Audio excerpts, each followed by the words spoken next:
गांव के पुराने पीपल के पेड़ के नीचे बैठी बुजुर्ग दादी अक्सर बच्चों को डरावनी कहानियां सुनाया करती थी। लेकिन एक कहानी ऐसी थी जिसे सुनकर गांव के बड़े बूढ़े भी सहम जाते थे। सुगाहन चुड़ैल की कहानी। शुभा की शादी गांव में शुभा नाम की एक नवविवाहित लड़की थी। उसकी शादी बड़े धूमधाम से हुई थी और वह अपने पति रमेश के साथ बहुत खुश थी।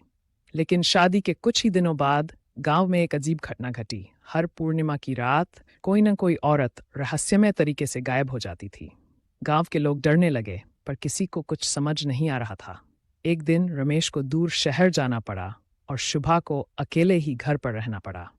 उसकी सास ने समझाया, बेटी रात को दरवाजा मत खोलना, चाहे कोई भी पुकारे।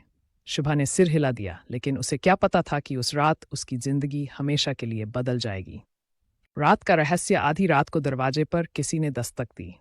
आवाज आई, शुभा दरवाजा खोलो, मैं तुम्हारी सहेली राधा हूं। शुभा चौंक गई। राधा तो पास के गांव में रहती थी, वह इतनी रात का यहाँ कैसे आ सकती है? लेकिन आवाज जानी पहचानी थी, तो उसने धीरे धीरे दरवाजा खोल दिया।